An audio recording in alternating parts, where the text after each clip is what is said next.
GIT की smart class में आप सभी का स्वागत है। और फंडामेंटल की इस क्लास में आज हम लोग सीखने वाले हैं इंट्रोडक्शन ऑफ कंप्यूटर के बारे में। देखिए, सबसे पहले अगर हम कंप्यूटर के बारे में बात करें तो कंप्यूटर किन चीजों से मिलकर के बनता है। कंप्यूटर किन चीजों से मिलकर के बनता है? तो जैसे कि इसमें चार पार्ट्स का नाम यहाँ पे दिया हुआ है। एक आपका सीपीयू है, एक आपका मॉनिटर है, और एक आपका कीबोर्ड है, और दूसरा आपका माउस आपका दिया हुआ है। इन्हीं चार चीजों को मिला करके एक नाम दिया जाता है जिसको हम कंप्यूटर बोल सकते हैं। एक्चुअल में अगर देखा जाए तो कंप्यूटर केवल जो है सीपीयू को बोला जाता है, ऐसा संभव नहीं है। कंप्यूटर के लिए जरूरी है कि चारों पार्ट्स होना चाहिए। जब तक ये चारों पार्ट्स मिलेगा नहीं तब तक हम कंप्यूटर नाम नहीं दे सकते। तो इसको हम सीपीयू बोलते हैं। और सीपीयू का जो सेकंड नाम होता है उसको हम प्रोसेसिंग डिवाइस भी बोलते हैं। क्या बोलते हैं? प्रोसेसिंग डिवाइस भी बोलते हैं। क्यों? तो देखिए, किसी भी डेटा को प्रोसेसिंग करने का काम आपका सीपीयू ही करता है, इसलिए हम सीपीयू को प्रोसेसिंग डिवाइस बोलते हैं।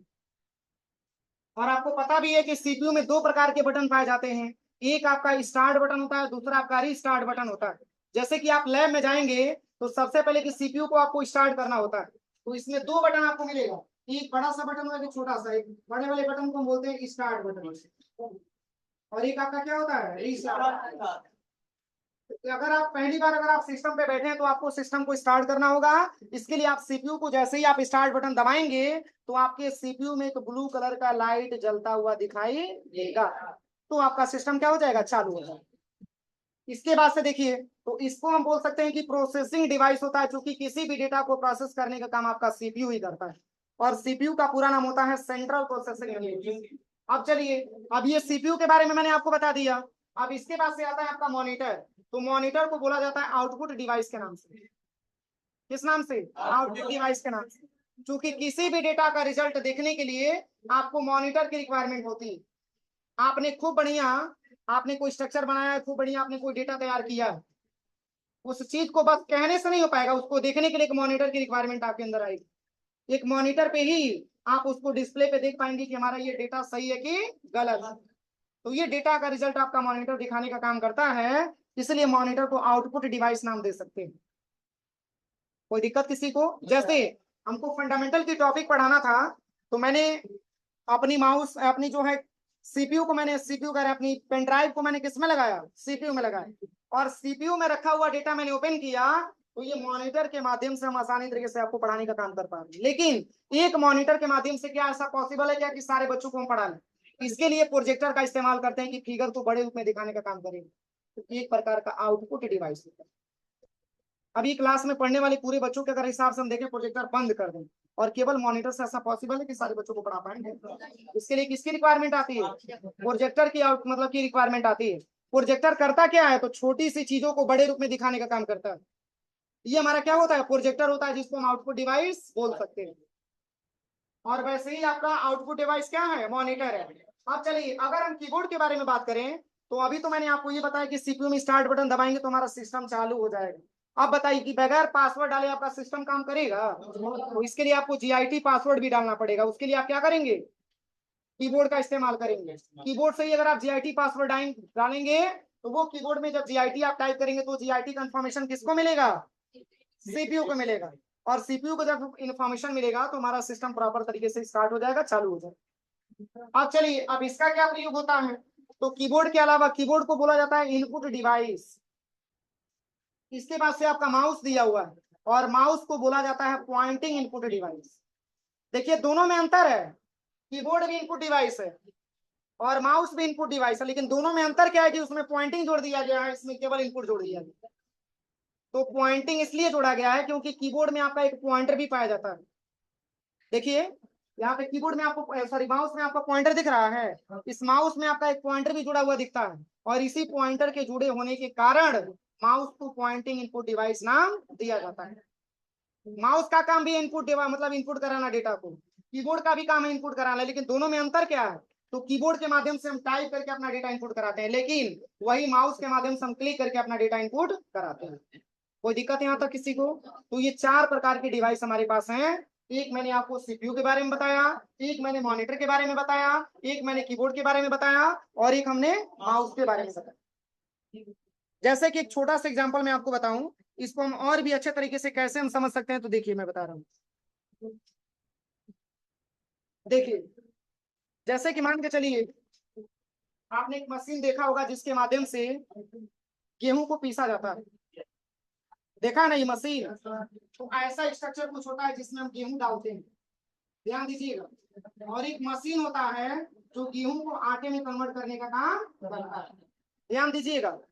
अब इसमें आपने गेहूं डाला, इसमें आपने गेहूं डाला, और ये गेहूं जब मशीन में, जब तक ये प्रोसेसिंग नहीं करेगा, क्या आपको आटा मिल पाएगा?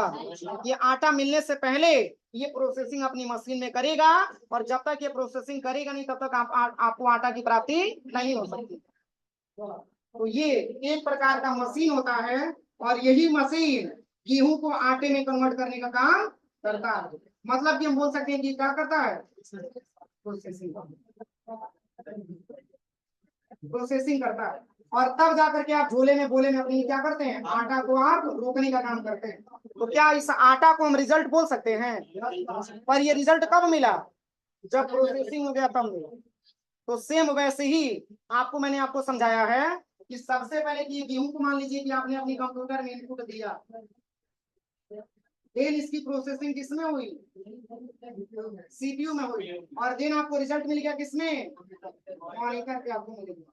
और इसी मॉनिटर को हम आउटपुट डिवाइस के नाम से, कोई दिक्कत किसी को? अब चलिए, अभी तो मैंने आपको ये बताया इंट्रोडक्शन आप कंप्यूटर में कि कंप्यूटर किन चीजों से मिलकर के बनता है। अब एक्चुअल में अगर देखा जाए तो कंप्यूटर का प्रयोग हम लोग कहाँ कहाँ देखने को मिलता है। आप देखिए, आज ऐसा कोई भी ऐसा सेक्टर नहीं है जिस सेक्टर में हम कह सकें कि सर ये सेक्टर आपने छोड़ दिया, यहाँ पे कंप्यूटर का इस्तेमाल नहीं होता है। आज हर एक सेक्टर में कंप्यूटर का प्रयोग हो रहा है। अगर आपने एडमिशन लिया है तो एडमिशन लेने के पहले आपने सोचा होगा कि हमको कंप्यूटर सीख करके बैंक में जाना है, कंप्यूटर सीख करके हमको किसी ऑफिस में जाना है, कंप्यूटर सीख करके बड़े लेवल की कंपनी में हमको जाना है। आप बताइए, अगर उस जगहों पे कंप्यूटर की व्यवस्था न रहे तो कंप्यूटर सीखना पूरा बेकार है, कोई मतलब है? तो देखिए, आपने उद्देश्य लेके आया कि कंप्यूटर सीखने के बाद हमको कहीं ना कहीं प्लेसमेंट होना है। अब ये उम्मीद लेकर के आपने आया है, तो बस आपको ये समझना है कि कंप्यूटर का प्रयोग हम लोग किस किस सेक्टर में देखते हैं। आज वो कौन सा ऐसा जगह है जहाँ पे कंप्यूटर का प्रयोग ज्यादा मात्रा में हो रहा है, वही आपके इस क्षेत्र में समझना है। तो अभी तो मैंने आपको केवल इंट्रोडक्शन के बारे में बताया कि कंप्यूटर किन किन चीजों से मिलकर के बनता है, और किस पार्ट का क्या नाम होता है, ये भी मैंने आपको बता दिया। अब जो समझना है वो है आपका कंप्यूटर का प्रयोग, कंप्यूटर का यूज। आप देखिए, आप बैंक में जाते हैं, क्या वहां कंप्यूटर पाते हैं? बोलिए।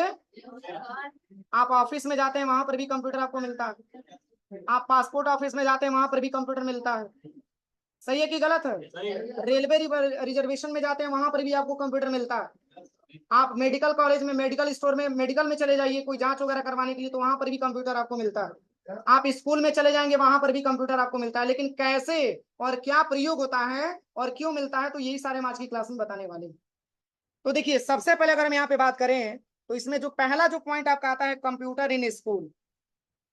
कंप्यूटर इन स्कूल, अगर हम स्कूल के बारे में बात करें तो आज देखिए, लगभग 95% आप बोल सकते हैं कि इंग्लिश मीडियम के स्कूलों में कंप्यूटर के माध्यम से बच्चों को शिक्षा दिया गया। सभी स्कूलों में अनिवार्य कर दिया गया, क्योंकि कंप्यूटर की रिक्वायरमेंट बहुत ही ज्यादा है। आप देखिए, कोई भी काम बिना कंप्यूटर का पॉसिबल नहीं है। और कंप्यूटर है क्या, जो हमारी काम को आसान करे, वही तो कंप्यूटर है। आप खुद बताइए, हम किसी काम को कर रहे हैं तो 4 घंटे का समय लग रहा है, 4 एम्प्लॉय लग रहा है, और वो कंप्यूटर मात्र 10 ही मिनट में कर दे रहा है, और एक ही एम्प्लॉय उसको ऑपरेट कर पा रहा है। टाइम भी बचत हुआ, और प्लस एम्प्लॉय की भी बहुत ज्यादा बचत हो गई, पेमेंट की भी बचत हो गई, हर तरीके से फायदा है। तो ये कंप्यूटर हमारी कामों को आसान करता है। तो पहला यहाँ पे जो लिखा हुआ है कंप्यूटर इन स्कूल, अब स्कूलों में कैसे यूज हो रहा है, तो देखिए, आज बच्चों को प्रोजेक्टर के माध्यम से शिक्षा दिया जा रहा है, कंप्यूटराइज बच्चों को शिक्षा दिया जा रहा है, ताकि वो बच्चे स्मार्ट क्लास के माध्यम से बच्चों को शिक्षा इसलिए दिया जा रहा है क्योंकि बच्चों को जब हम स्मार्ट बनाएंगे और जब गार्जियन उसका वैल्यू देखेगा, और भी मान के चलिए कि प्रचार प्रसार होगा, तो एडमिशन की संख्या प्लस होगा। और भी देखिए, और तो और है, आजकल बच्चों का अटेंडेंस भी कंप्यूटर के बेस पे लिया जा रहा है। और एक छुट्टी अगर आज की क्लास में करना है तो एक बस माउस के मतलब कि बस एक कंप्यूटर के माध्यम से एक मैसेज टाइप हुआ और सारे बच्चों के पास फॉरवर्ड कर दिया गया, वो सारे बच्चे आज छुट्टी पे हो।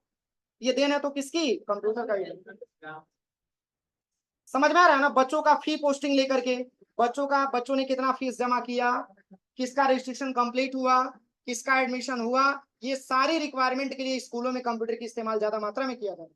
आप देखिए अभी तो आपको सबको प्रिंटेड मिल जा रहा है, कंप्यूटराइज मार्कशीट मिल रहा है ना, लेकिन इसके पहले देखिए वही टीचर लोग बैठ करके बनाते थे और तब जाकर के आपको मिलता था। लेकिन आज देखिए व्यवस्था अपडेट, मतलब कि यहाँ से बस अपडेट किया गया है, और अपडेट होने के नाते ये सारा का सारा आपको बस प्रिंट आउट आपको मिल जा रहा है। इसके लिए टीचर लोगों को भी टाइम देने की आवश्यकता नहीं। तो ये काम को आसान किया किसने? कंप्यूटर। अब चलिए सेकंड जो पॉइंट आपका दिया है, ये है आपका कंप्यूटर इन कॉलेज। अगर हम कॉलेज के बारे में बात करें तो किसी पार्टिकुलर कॉलेज का नाम नहीं लिखा हुआ, लेकिन आप देखे होंगे कि बड़े बड़े कॉलेजों में भी कंप्यूटर के माध्यम से बच्चों को शिक्षा दिया जाता है। आप बीटेक कॉलेज में चले जाइए, एमटेक कॉलेज में चले जाइए, पॉलिटेक्निक कॉलेज में चले जाइए, डिग्री कॉलेज में चले जाइए, आज इन क्षेत्रों में भी ज्यादा मात्रा में कंप्यूटर पे एजुकेशन दिया जा रही है। रीजन क्या? तो मान के चलिए कि अगर आप किसी प्रोफेसर ने अगर बच्चों को पढ़ा करके छोड़ा, तो वो तो कंप्यूटर के माध्यम से पढ़ा दिया, प्रोजेक्टर के माध्यम से, लेकिन बच्चे जब लैब में जाएंगे तो उसका आसानी तरीके से अपना स्ट्रक्चर बनाएंगे, किसके बेस पे? कंप्यूटर के बेस। वहां पर भी आपके लैब असिस्टेंट हैं जो हर तरीके से आपके काम करेंगे। दूसरी चीज, आप डिग्री कॉलेजों में चले जाइए, देखिए छोटे मोटे कोर्स करवाए जा रहे हैं, triple C, DFA, office management, ये छोटे मोटे कोर्स करवाए जा रहे हैं डिग्री कॉलेजों की मैं बात कर रहा हूँ। ये हो रहा है कि नहीं हो रहा? कंप्यूटर शिक्षा बहुत ही अनिवार्य कर दिया गया। जैसे कि मान के चलिए अब उसमें क्या होता है, डिग्री कॉलेज में कंटिन्यू बैच तो रहता नहीं है, एक बैच हो गया 10 बजे तो दूसरा बैच आता है 12 बजे, वो बीच का टाइमिंग में आप क्या करेंगे? बीच की टाइमिंग में बैठेंगे? बीच की टाइमिंग में आप 2 घंटा 1 घंटा जो समय मिला हुआ है उसमें आप अपनी कंप्यूटर पे काम करिए।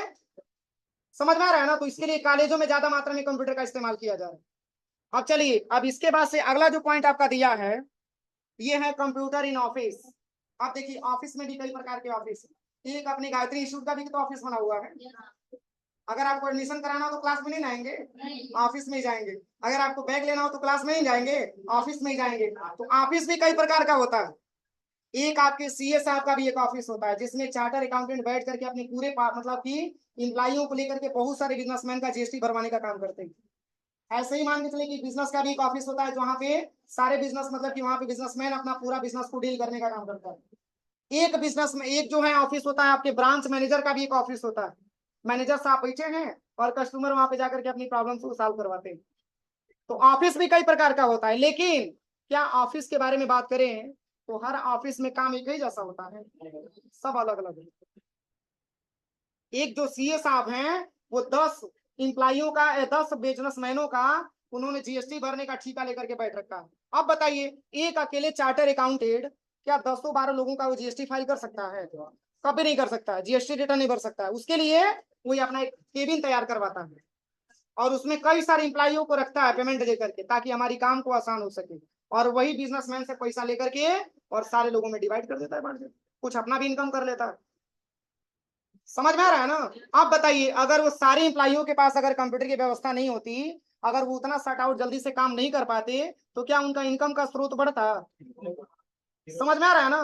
तो ये बैंकों में भी आप चेक कर लीजिए। दूसरी चीज, ऑफिस में कौन सा स्टाफ कितने बजे आ रहा है उसकी टाइमिंग को नोट करना, कौन सा स्टाफ कितने दिन प्रेजेंट रहा उसकी रिपोर्ट तैयार करना, ये सारे के सारे काम कराए जाते हैं किसमें? ऑफिस के कंप्यूटर। कोई दिक्कत है यहाँ तक? अब चलिए अगला पॉइंट आपका दिया है, ये है आपका कंप्यूटर इन बैंक।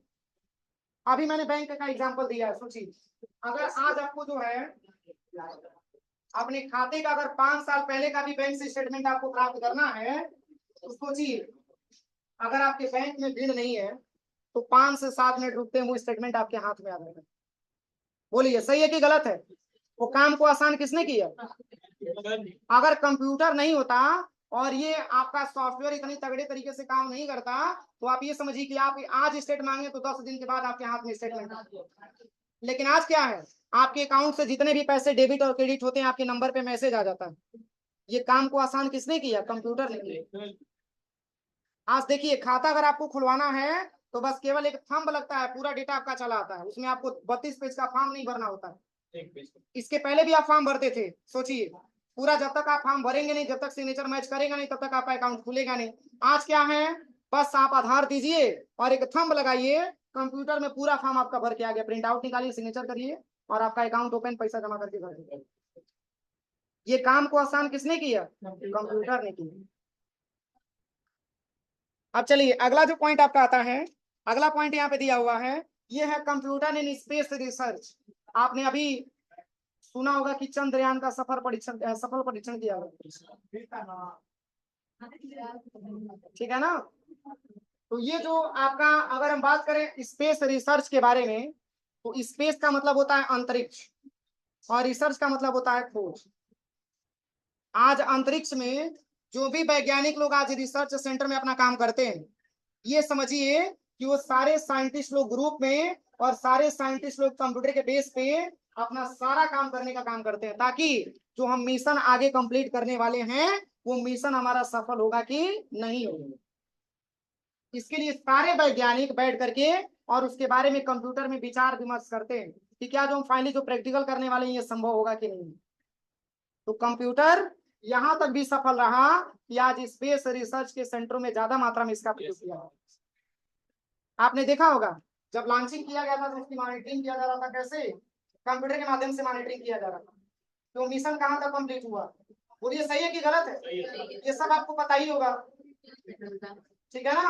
उसका पूरा मॉनिटरिंग किया जा रहा था। जब सफल लॉन्चिंग हो गया तो समझिए कि वो मिशन आपका कंप्लीट हुआ जाता है, लेकिन पूरी मॉनिटरिंग करने का काम कंप्यूटर से ही किया जा रहा है।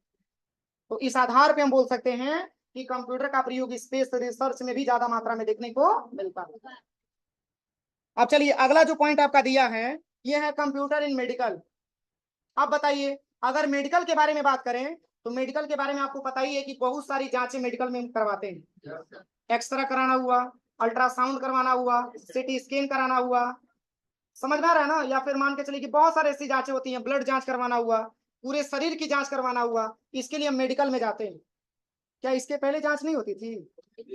इसके पहले भी जांच होती थी, लेकिन यही होता था कि आज आप जांच करा के चले जाइए और 4 दिन बाद आपका रिपोर्ट मिलेगा। बोलिए, लेकिन आज क्या है? तत्काल जांच करवाइए और मात्र 10 से 20 मिनट रुके, तत्काल रिपोर्ट आपके हाथ में, और आप अच्छे डॉक्टर से जाके दिखवाइए। नहीं, जहां पे व्यवस्था अप टू डेट है वहां 2 घंटे हम नहीं बोल सकते।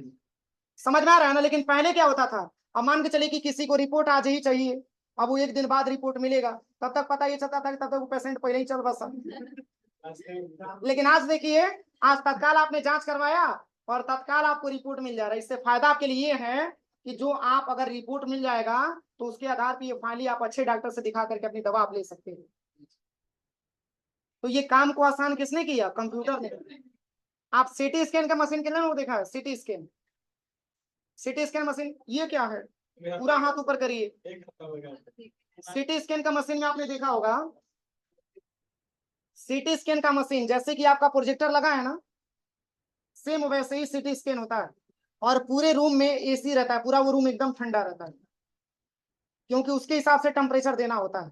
अब होता क्या है, अपनी कंप्यूटर के माध्यम से वो सीटी स्कैन की मशीन वहां पे हेड तक लेकर के आने का काम करता है, और पूरा बैठे बैठे पूरा रिपोर्ट तैयार करता है अपनी कंप्यूटर के माध्यम से। वो जहां पे जिस तरीके से चाहता है बटन के माध्यम से एक जगह से दूसरी जगह उसको घुमाता है। समझ में आ रहा है ना। आप जैसे उसकी रिपोर्ट मिल जाती है उसके बाद से प्रिंट आउट आपको दे देता है कि भैया आप लेके जाइए और फला डॉक्टर से आप दिखा दीजिए। आज तो ऐसे भी है कि बहुत सारे डॉक्टर परसेंटेज के आधार पे हैं कि भैया आप वहीं जाइएगा। समझ में आ रहा है ना। तो ये काम को आसान किया किसने? कंप्यूटर ने। अगर कंप्यूटर नहीं होता तो इतना फास्ट तरीके से हमारा काम नहीं होता। अब चलिए अगला जो पॉइंट आपका दिया है, ये है कंप्यूटर इन बिजनेस। अब बताइए, बिजनेस की बात हो रही है, बिजनेस की बात हो रही है, जो अभी कंप्यूटर के क्षेत्र में टॉप 10 पे चल रहा है, कंप्यूटर के सेक्टर में सबसे टॉप 10 पे चल रहा है। सोचिए, इतने बड़े मॉल होते हैं, उस मॉल को चलाने के लिए कंप्यूटर ऑपरेटर काफी होता है। बोलिए सही है कि गलत है? आप मॉल में चले जाइए, कितनी लंबी लाइनें लगती हैं, कितनी भीड़ें होती हैं, कोई फेस्टिवल आता है तो, लेकिन फिर भी एक भीड़ को कंट्रोल करने के लिए कंप्यूटर काफी होता है। बोलिए सही है कि गलत है? अगर वो पहले से अपनी पूरी स्टॉक की एंट्री अगर कंप्यूटर में कर करके नहीं रहता तो क्या ये जो फेस्टिवल पे जो भीड़ें होती हैं उसको कंट्रोल कर पाता हो? तो काम को आसान किया किसने? कंप्यूटर ने हमारे बिजनेस में आकर के। और ये तो मॉल तो बहुत बड़ी की बात हो गई। आप देखिए, छोटे छोटे दुकानों में भी आज कंप्यूटर का इस्तेमाल किया जा रहा है, वहां पर भी एक अकाउंटेंट को हायर किया जा रहा है। क्यों? हमारी काम आसानी तरीके से हो सके। टाइम ना लगे कस्टमर को छुट्टी करने में, हमारी बिजनेस की अच्छी तरीके से परफॉर्मेंस के बारे में जानकारी हो सके, इसके लिए कंप्यूटर की व्यवस्था किया जाए। मॉल में आप चले जाइए, मॉल में देखिए कि बहुत सारे स्टॉक होते हैं, उतना स्टॉक की आप काउंटिंग नहीं कर पाते, बोलिए, लेकिन फिर भी वो अपनी कंप्यूटर के माध्यम से ये जरूर जांच कर लेता है कि अगर मैंने मार्कर अगर अपने मॉल में 10 पीस मैंने रखा था, तो कंप्यूटर के माध्यम से ये जांच कर लेता है कि अगर 2 पीस बिक गया तो शेष हमारा 8 पीस है कि नहीं। क्या वो बार बार मॉल का चक्कर लगा के देखेगा क्या क्या बचा है क्या नहीं बचा है? वो बस अपनी कंप्यूटर से रिपोर्ट निकालेगा और उसके माध्यम से बस एक फोन कर देगा, उसका पूरा मटेरियल चलाएगा, पैसा ऑनलाइन भेज देगा। समझ में आ रहा है कि नहीं आ रहा है? तो अगर कंप्यूटर नहीं होता तो क्या आज आप इजी तरीके से ये काम कर पाते? आप खुद बताइए। तो ये काम को आसान किया किसने? कंप्यूटर ने। अब चलिए अगला जो पॉइंट आपका दिया है ये है कंप्यूटर इन इंजीनियरिंग। आज आप देख सकते हैं कि बहुत सारे ऐसे इंजीनियर लोग भी हैं जो अपनी कंप्यूटर का इस्तेमाल अपने दैनिक जीवन में करते हैं।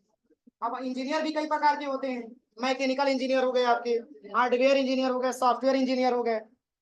समझ में आ रहा है कि नहीं आ रहा है? ऐसे ही मान के चलिए कि जैसे कि वो होते हैं जो होम डिजाइनर होते हैं, जो घर का नक्शा तैयार करने का काम करते हैं, वो कहीं जमीन अगर देख लिए, उसके मालिक से संपर्क करके अगर वो नक्शा उसका बनाते हैं अपनी कंप्यूटर के माध्यम से, तो उसके बदले में उनको पैसे की भी इनकम होती है कि नहीं है? तो ये कहीं ना कहीं हमारे लिए कंप्यूटर बहुत ही ज्यादा उपयोगी है, बशर्ते हमारी काम को सबसे ज्यादा आसान हमारे कंप्यूटर ने ही किया। अब चलिए अगला क्या पॉइंट आपका दिया है? कंप्यूटर इन एयरपोर्ट्स। अब बताइए एयरपोर्ट्स में कंप्यूटर का क्या यूज है? आप जाते हैं पासपोर्ट लेकर के, अगर एयरपोर्ट्स में आप एंट्री करते हैं तो सबसे पहले पासपोर्ट की वेरिफिकेशन होती है। अगर पासपोर्ट फर्जी निकल गया तो आप विदेश के लिए सोच रहे थे ना, इंडिया में ही रह जाएंगे। समझ में आ रहा है ना? तो ये पूरी मॉनिटरिंग होती है। और पासपोर्ट में आप चले जाइए, पासपोर्ट ऑफिस में आप चेक कर सकते हैं, बहुत सारे ऐसे इंप्लाई बैठे हैं जो कंप्यूटर के बेस पे अपना काम करते हैं, कंप्यूटर पे ही अपना काम करते हैं। कौन सी जहाजें कितने बजे लैंडिंग हो रही है, हमारी रिपोर्टिंग की टाइमिंग क्या है, या कितने बजे हमको वहां पहुंचना है, ये पूरा का पूरा रिपोर्ट जांचने के लिए आप कंप्यूटर ऑपरेटर का हेल्प लेते हैं। किसमें? पासपोर्ट ऑफिस में। समझ में आ रहा है कि नहीं आ रहा है? तो ये आपका एयरपोर्ट का सेक्टर बहुत इंपॉर्टेंट है। वैसे ही आप रेलवे में भी चेक कर लीजिए, आप रेलवे के काउंटर पे जाते हैं टिकट निकलवाने के लिए, तो आप लाइन में खड़े हो तो कई टिकट काटता है, किससे काटता है? कंप्यूटर से काटता है। आज तो ऑनलाइन व्यवस्था हो गया है कि बस आसानी तरीके से IRCTC के माध्यम से पैसा कटवाइए। अरे यही ना है कि 10-20 रुपए एक्स्ट्रा लगेगा, लेकिन आपको उतना लंबी लाइन में खड़ा भी तो नहीं होना पड़ेगा। और लेकिन IRCTC की जिसको जानकारी नहीं है वो क्या करेगा? उसके लिए तो बस एक ही ऑप्शन है कि बस धूप में जाकर के आराम से खड़ा रहे बेचारा। अब वो कंप्यूटर से अपना टिकट काट के देगा तब वो कहीं जाएगा। समझ में आ रहा है ना? तो ये सब हमारे कंप्यूटर है जो हमारे काम को आसान किए हैं। इसके बाद से अगला पॉइंट आपका दिया भी यहाँ पे देखिए, कंप्यूटर रेलवे रिजर्वेशन सिस्टम। अगर मान के चलिए अगर आपको गोरखपुर से अगर कहीं दूसरे जगह पे जाना है, अगर उसके बारे में अगर आपको नहीं पता है, तो आप उसके लिए इंफॉर्मेशन लेने के लिए जाते हैं, इंक्वायरी लेने के लिए जाते हैं, तो जो इंक्वायरी बताने का काम करता है वो भी कंप्यूटर के ही माध्यम से आपको इंक्वायरी बताता है। जो टिकट बनाने का काम करता है वो भी कंप्यूटराइज ही टिकट आपको बनाता है। तो काम को आसान किया किसने? कंप्यूटर ने। अब चलिए अगला जो पॉइंट आपका दिया है, कंप्यूटर इन हॉस्पिटल। क्या हॉस्पिटल में कंप्यूटर का प्रयोग नहीं है? है, बहुत ही ज्यादा। कुछ कुछ ऐसे केसेज आ जाती हैं जिसको कि डॉक्टर के बारे में कुछ आइडिया नहीं रहता। आज वो डॉक्टर लोग भी इलाज करने के लिए आज जो है वो हॉस्पिटल में कंप्यूटर के ही माध्यम से इलाज करते हैं। आज बहुत सारे ऐसे डॉक्टर हैं जो रिसर्च करेंगे तभी जाकर के आपको फाइनली दवा लिखेंगे, या कुछ ऐसे केस आ गए उसका इलाज करने के लिए वो कंप्यूटर का ही इस्तेमाल करते हैं। कंप्यूटराइज वो अपना पूरा देख रेख, वो जो भी जांच वगैरह करते हैं वो सारा कंप्यूटराइज ही करते हैं। तो सोचिए आज हॉस्पिटल के सेक्टर में भी कंप्यूटर का प्रयोग कम नहीं है, ज्यादा मात्रा में हमको देखने को मिल रहा है। अब चलिए इसके बाद से आता है कंप्यूटर इन डिफेंस। दूरस्थ के क्षेत्र में, लड़ाकू के क्षेत्र में भी कंप्यूटर का बहुत ज्यादा प्रयोग है। इस तरीके से हम लास्ट में बोल सकते हैं कंप्यूटर आर इवरीवेयर। इवरीवेयर का मतलब हर जगह, प्रत्येक जगह। यानी कि कोई भी ऐसा सेक्टर नहीं है जहां पे आप ये कह सकते हैं कि सर आपने यहाँ तक नहीं बताया कि कंप्यूटर का प्रयोग यहाँ नहीं होता है। हर एक सेक्टर में आज कंप्यूटर का ज्यादा मात्रा में प्रयोग हो रहा है। इसलिए यहाँ पे लिखा हुआ है कि कंप्यूटर आर एवरीवेयर। कंप्यूटर का प्रयोग हर जगह है, कोई ऐसा जगह नहीं है जहाँ पे कंप्यूटर का यूज ना हो। अब ऐसे में क्वेश्चन बनता है, कंप्यूटर है क्या? सर आपने अभी बताया कि कंप्यूटर 4 चीजों से मिलकर के बनता है। एक आपका क्या होता है, मॉनिटर होता है, एक आपका सीपीयू होता है, एक आपका कीबोर्ड होता है और एक आपका माउस होता है। और सर आपने ये भी बता दिया कि कंप्यूटर का प्रयोग कहाँ कहाँ किया जाता है। एक्चुअल में अगर देखा जाए तो है क्या कंप्यूटर, कंप्यूटर है क्या, व्हाट इज कंप्यूटर। तो देखिए यहाँ पे दिया है कंप्यूटर के बारे में, यहाँ पे डिफिनेशन आपका दिया हुआ है कि computer is an electronic device that can perform a variety of operation in accordance with A set of instruction. यानी कि इसके मतलब होते हैं, यहाँ पे लिया गया देखिए, कह रहा है कि कंप्यूटर एक ऐसा इलेक्ट्रॉनिक उपकरण है दिए गए निर्देशों के अनुसार कई प्रकार के ऑपरेशन यानी कि कार्य कर सकते हैं। ये टोटली डिपेंडेंट होता है एक यूजर के ऊपर। यूजर कौन है, हम नहीं यूजर हुए, हम भी यूजर हुए। हम का मतलब सब आ जाएंगे। देखिए यूजर का मतलब ये होता है जो कंप्यूटर को ऑपरेट कर रहा है। अगर हम ऑपरेट कर रहे हैं तो यूजर हम होंगे, अगर आप ऑपरेट कर रहे हैं तो यूजर आप होंगे। मतलब ये टोटली डिपेंडेंट होता है कि यूजर के ऊपर। भैया हम जैसा इनको इंफॉर्मेशन देंगे उसे ही तो काम करेगा। बोलिए। तो वही कह रहे हैं यहाँ पे कि कंप्यूटर एक ऐसा इलेक्ट्रॉनिक उपकरण है जो दिए गए निर्देशों के अनुसार अपना ऑपरेशन यानी कि कार्य कर सकता है। मतलब हम इसको जैसा निर्देश देते हैं उसके हिसाब से हमारा सिस्टम काम करता है। अब चलिए, अब इसके बाद से यहाँ पे आएगा, अगर हम Alt + F4 अपनी कंप्यूटर में दबाएंगे तो हमारा सिस्टम चालू नहीं होगा, हमारा सिस्टम बंद होगा। यानी मैंने उसको निर्देश दिया है कि हमारा सिस्टम बंद होना चाहिए। अगर सीपीयू में आप स्टार्ट बटन दबा रहे तो क्या निर्देश मिल रहा है कि हमारा सिस्टम चालू होना चाहिए। तो वो टोटली डिपेंडेंट हमारी इंफॉर्मेशन के ऊपर होता है, हम उसको कैसा निर्देश दे रहे हैं उसके हिसाब से हमारा सिस्टम काम करता है।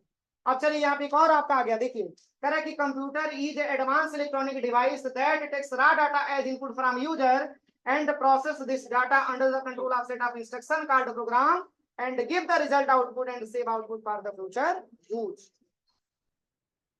अब इसका क्या मतलब हुआ, तो देखिए इसमें ये बताया जा रहा है कि कंप्यूटर एक एडवांस इलेक्ट्रॉनिक उपकरण है जो रॉ डाटा को यूजर से इनपुट के रूप में एक्सेप्ट करता है और उसे निर्देशों के समूह के द्वारा प्रोसेस करके एक यूजफुल रिजल्ट में कन्वर्ट करता है। अब सबसे बड़ी चीज ये आ गया कि सर ये क्या होता है, रॉ डाटा क्या होता है। सर अभी तो ये मैं पहली बार हमने नाम सुना है, रॉ डाटा बताएंगे कोई, क्यों नहीं जानते।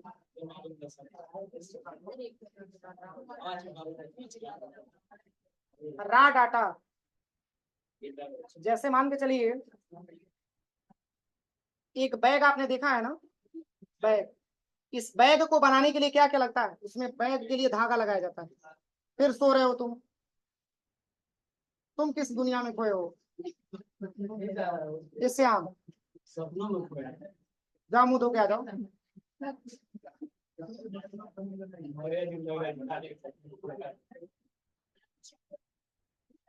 देखिए रॉ डाटा का मतलब मैंने अभी आपको बता रहा था कि जैसे एक बैग है ना, उस बैग को बनने में क्या क्या सामान लगता है, धागा लगता है, चैन लगता है, बैग का कपड़ा लगता है, यही तो उसका रॉ मटेरियल है, वही तो उसका रॉ मटेरियल है। सबको जोड़ करके तब एक बैग आप बना देते हैं।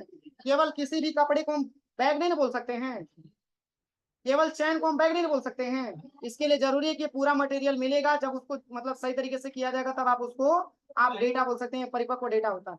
लेकिन यहाँ पे रॉ डाटा का मतलब ये होता है, जैसे देखिए शब्द क्या लिखा हुआ है, कह रहा है कि कंप्यूटर एक एडवांस इलेक्ट्रॉनिक उपकरण है जो रॉ डाटा को यूजर से इनपुट के रूप में एक्सेप्ट करता है। अब बताइए यूजर कौन हुए, हम हुए, जो चला रहा है कंप्यूटर को वही यूजर हुआ। तो अब ये इनपुट देते हैं, तो जैसे कि मान के चलिए अगर हम इनपुट दिए, यानी कि इनपुट हम देने का काम किससे करेंगे, कीबोर्ड से करेंगे या तो माउस से करेंगे। तो अगर हम पहली बार अगर हम इनपुट देंगे तो किससे करेंगे, कीबोर्ड से करेंगे। तो जब हम कीबोर्ड से जीआईटी पासवर्ड हम डालेंगे ना, क्या बिना जीआईटी पासवर्ड पाए हमारा सिस्टम चालू होगा। तो जीआईटी पासवर्ड हम डालने का काम किससे कर रहे हैं, तो जो जीआईटी पासवर्ड हम डाल रहे हैं उसी जीआईटी को हम रॉ डाटा बोल सकते हैं। क्योंकि जब तक वो रॉ डाटा प्रोवाइड नहीं किया जाएगा तब तक हमारा सिस्टम प्रॉपर काम नहीं करेगा। अब क्लियर हुआ। अब चलिए क्या, अरे कच्चा डाटा को बोला जाता है आंकड़ा। अब ऐसे हिंदी समझेंगे तो नहीं समझ में आएगा। और डाटा होता कितने प्रकार का है, फोर टाइप्स ऑफ डाटा। एक आपका आता है, एक आपका आता है टेक्स्ट डाटा, जिसका प्रयोग हम करते हैं किससे, कीबोर्ड से। एक आता है आपका साउंड डेटा, क्या आता है, साउंड डेटा आता है। एक आपका आता है वीडियो डेटा, और एक आपका आता है इमेज डेटा। जो फोटो होता है उसको भी हम डाटा बोल सकते हैं। डाटा मुख्यतः 4 प्रकार का होता है, समझ में आ रहा है ना, उसे ही हम डाटा बोल सकते हैं। अब देखिए, कह रहा है कि इनपुट के रूप में एक्सेप्ट करता है और उसे निर्देशों के समूह के द्वारा प्रोसेस करके एक यूजफुल रिजल्ट में कन्वर्ट करता है। अब बताइए, अगर हम जीआईटी पासवर्ड दिए हैं तो जीआईटी का इनपुट का मतलब क्या होता है कि हमारा सिस्टम प्रॉपर तरीके से काम करे, वो हमारा लॉक ओपन हो, वही तो इन्फॉर्मेशन हम दे रहे हैं। तो वो इन्फॉर्मेशन डेटा के तौर पे दिया जा रहा है, वही हमारे डेटा के हिसाब से वो इन्फॉर्मेशन लेकर के, और तब हमारा सिस्टम प्रॉपर तरीके से काम करता है। अब चलिए, अगला जो पॉइंट आपका दिया है, इसमें अगले पॉइंट का लिखा हुआ है मोर अबाउट कंप्यूटर। यहाँ पे लिखा हुआ है कि Latin word compute meaning to calculate. Computer शब्द की उत्पत्ति कंप्यूट नामक शब्द से हुई है, और ये मिला कहाँ से, तो ये लैटिन शब्द है। और कह रहा है कि कंप्यूटर का मीनिंग होता है कैलकुलेट करना, गणना करना। आज तो मान के चलिए कि आपने, आपको मैंने बहुत सारा सेक्टर के बारे में पढ़ा है कि कंप्यूटर का प्रयोग कहाँ कहाँ किया जाता है, लेकिन इसके पहले की बात करें तो इसके पहले कंप्यूटर का इस्तेमाल बस और बस केवल कैलकुलेशन करने के लिए किया जाता था। जोड़ घटाना गुणा भाग कैलकुलेशन करने के लिए किया जाता था। क्या आज कंप्यूटर का वर्क वहीं तक संभव है। अब चलिए, सेकंड लिखा हुआ है, कह रहा है कि use for arithmetical logical work. Computer का प्रयोग हम 2 कार्यों के लिए करते हैं। अर्थमेटिकल और लॉजिकल का मतलब होता है तार्किक और अंकगणितीय कार्यों के लिए हम इसका प्रयोग करते हैं।